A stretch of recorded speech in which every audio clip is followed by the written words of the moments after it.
Hey guys, this is a video targeted towards solo players and Frostscythe and why it's maybe not as bad as you might think. I would say that the value of Frostscythe has less to do with how much damage it does and more to do with its efficiency, and this efficiency is what allows us to optimize the 5-second rule on Death Strike. This rule is that Death Strike will heal you for 40% of all the damage taken in the last 5 seconds. We'll use two different rotations to maximize this rule. The first is a Frostscythe rotation that generates 10 runic power per use, and the second is an Obliterate rotation that generates 20 runic power per use. This is a picture that I made to show the theory behind what we're doing, when we're doing it, and why we're doing it. The black line in this picture displays the damage intake and the severity at which it's occurring. The blue line shows the resources we're spending on Death Strike and the frequency we're using it to heal. The icons indicate which rotation and when we're using each rotation. Our goal here is to get these two lines to match up as much as possible, and that's because that would indicate we're getting the most amount of healing from Death Strike and the most amount of value from our runic power spent on Death Strike. This is an example of the efficiency rotation, and it's basically Frostscythe and Rhyme Procs. What this means is that the cost of the rotation is so cheap that it really doesn't require much in order to keep going. You don't have to spend much runic power in order to refund many runes because you're not spending as many in the first place. The result of this rotation is that you'll have an abundance of resources banked up for moments where you'll want to have a high amount of resources to accommodate a rotation that requires a lot of resources in order to operate. Another valuable aspect to this rotation is that it accommodates the nature of Death Strike being more reactive, because you'll probably have enough runic power stored in order to spam 2 or maybe even 3 Death Strikes back to back. A good way to look at this rotation is to see it as a jog over a sprint. Something that you'll want to keep track of while using this rotation is how much damage you're taking to your health per second.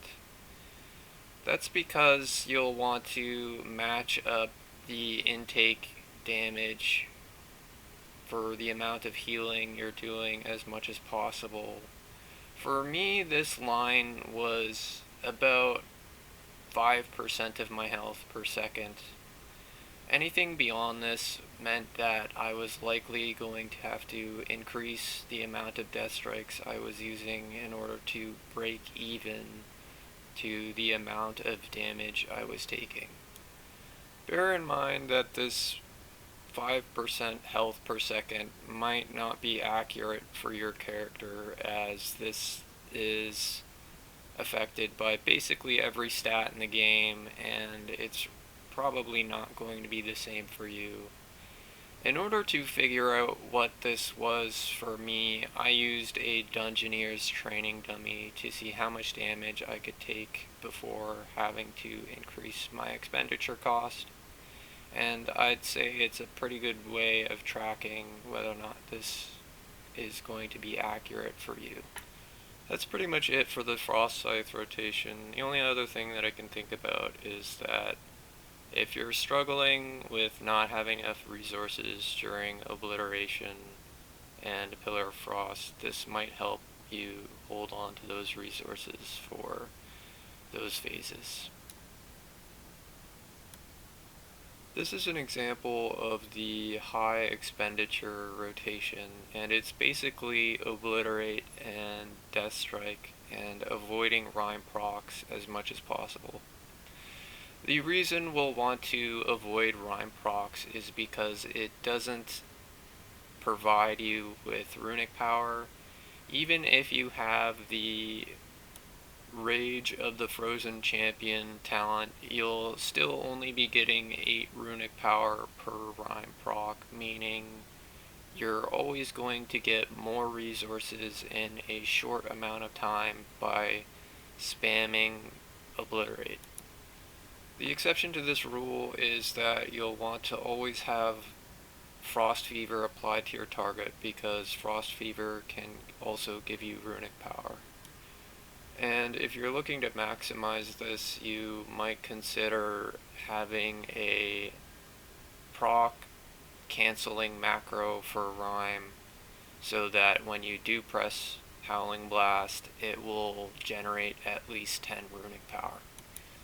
We'll be looking to use this rotation during the moments where we're taking high amounts of damage, and that's kind of what you can see on the graph.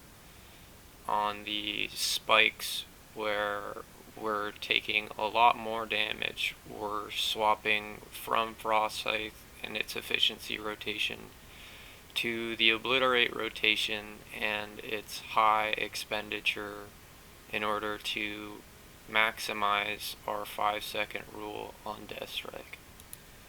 The downside of avoiding Rhyme procs is that you're eventually going to gas out on your resources, because this rotation is not infinitely sustainable, assuming that you don't have Hysteria enchants on your weapons. This is why we're switching back and forth between the Frostscythe rotation, because the Frostscythe rotation will allow us to accommodate this rotation by giving us a amount of resources that we've saved up in order to compensate the high expenditure cost of the Obliterate spamming and help us match the spike intake damage and get the most amount out of our resources and the healing of Deathstrike and its 5-second rule.